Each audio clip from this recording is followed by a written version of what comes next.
بسم اللہ الرحمن الرحیم۔ السلام علیکم ورحمۃ اللہ وبرکاتہ۔ واقعہ معراج اللہ تعالیٰ کی قدرت کی نشانیوں میں سے ایک نشانی ہے جو چشم زدن میں بظاہر رونما ہوا، لیکن حقیقت میں اس میں کتنا وقت لگا یہ اللہ تعالیٰ اور اس کے رسول صلی اللہ علیہ وآلہ وسلم ہی بہتر جانتے ہیں۔ اللہ تعالیٰ نے اس واقعے میں اپنے محبوب پیغمبر حضرت محمد صلی اللہ علیہ وسلم کو اپنی قدرت کاملہ کا مشاہدہ کروایا۔ واقعہ معراج اعلان نبوت کے 10ویں سال اور مدینہ ہجرت سے 1 سال پہلے مکہ میں پیش آیا۔ ماہ رجب کی 27ویں رات ہے۔ اللہ تعالیٰ فرشتوں سے ارشاد فرماتا ہے، اے فرشتوں، آج کی رات میری تسبیح بیان مت کرو اور آج کی رات جنت الفردوس کو لباس اور زیور سے آراستہ کرو۔ میری فرما برداری کا کلہ اپنے سر پر باندھ لو۔ اے جبرائیل، میرا یہ پیغام میکائیل کو سنا دو کہ رزق کا پیمانہ ہاتھ سے علیحدہ کرتے۔ اسرافیل سے کہہ دو کہ وہ سور کو کچھ عرصے کے لیے موقوف کر دے۔ اسرائیل سے کہہ دو کہ کچھ دیر کے لیے روحوں کو قبض کرنے سے ہاتھ اٹھا لے۔ رضوان سے کہہ دو کہ وہ جنت الفردوس کی درجہ بندی کرے۔ مالک سے کہہ دو کہ دوزخ کو تالا لگا دے۔ خلد بری کے روحوں سے کہہ دو کہ آراستہ و پیراستہ ہو جائیں اور جنت کے محلوں کی چھتوں پر صف بستہ کھڑی ہو جائے۔ مشرق سے مغرب تک جس قدر قبریں ہیں ان سے عذاب ختم کر دیا جائے۔ آج کی رات شب معراج میرے محبوب حضرت محمد صلی اللہ علیہ وسلم کے استقبال کے لیے تیار ہو جاؤ۔ چشم زدن میں عالم بالا کا نقشہ بدل گیا۔ حکم ربی ہوا، اے جبرائیل، اپنے ساتھ 70,000 فرشتے لے جاؤ۔ حکم الہی سن کر جبرائیل امین علیہ السلام سواری لینے کے لیے جنت میں جاتے ہیں، اور آپ نے ایسی سواری کا انتخاب کیا جو آج تک کسی شہنشاہ کو بھی میسر نہ ہوئی ہوگی۔ میسر ہونا تو دور کی بات ہے، دیکھی تک نہ ہوگی۔ اس سواری کا نام براق ہے۔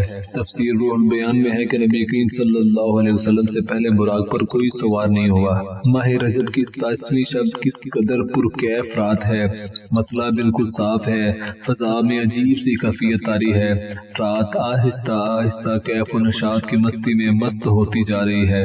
ستارے پوری آب و تاب کے ساتھ جھلملا رہے ہیں۔ پوری دنیا پر سکوت و خاموشی کا عالم طاری ہے۔ نصف شب گزرنے کو ہے کہ یکا یک آسمانی دنیا کا دروازہ کھلتا ہے۔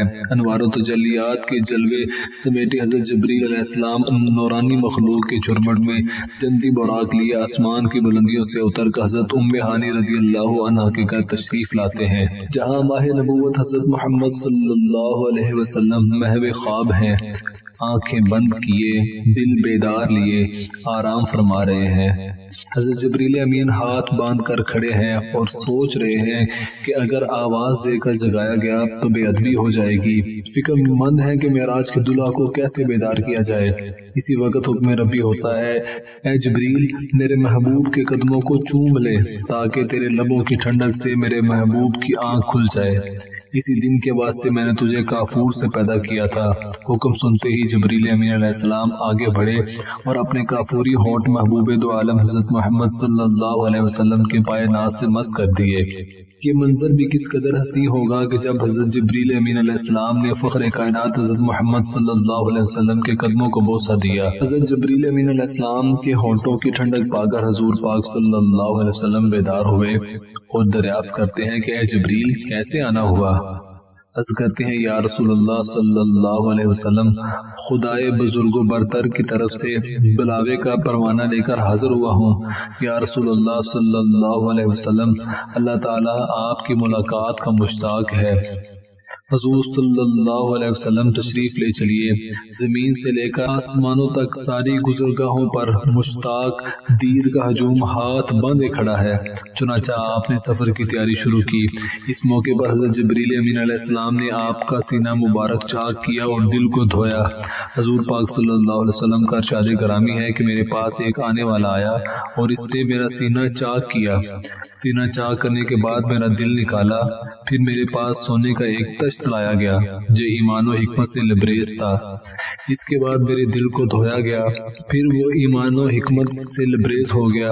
اس قلب کو سینہ اقدس میں اس کی جگہ پر رکھ دیا گیا۔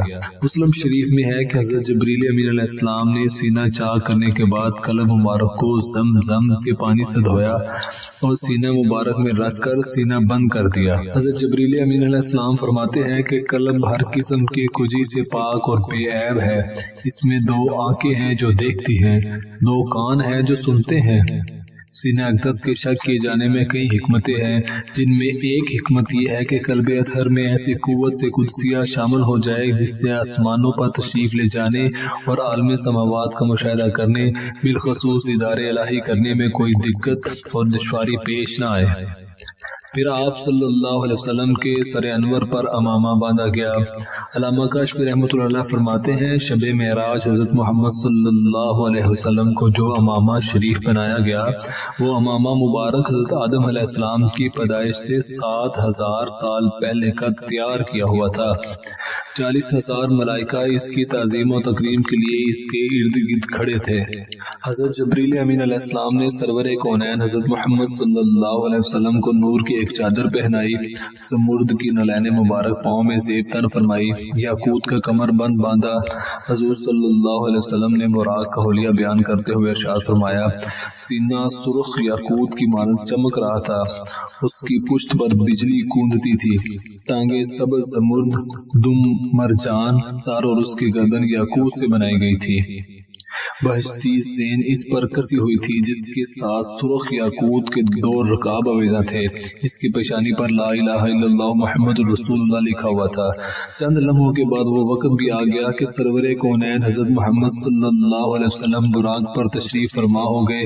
حضرت جبریل امین علیہ السلام نے رکاب تھام لی، حضرت میکائیل علیہ السلام نے لگام پکڑی، حضرت اسرافیل علیہ السلام نے زین کو سنبھالا۔ حضرت امام کاشفی رحمۃ اللہ علیہ فرماتے ہیں کہ معراج کی رات 80,000 فرشتے حضور صلی اللہ علیہ وسلم کی دائیں طرف اور 80,000 فرشتے حضور پاک صلی اللہ علیہ وسلم کی بائیں طرف تھے۔ فضا فرشتوں کی درود و سلام کی صداؤں سے گونج اٹھی اور آقا نامدار حضرت محمد صلی اللہ علیہ وسلم درود و سلام کی گونج میں سفر معراج کا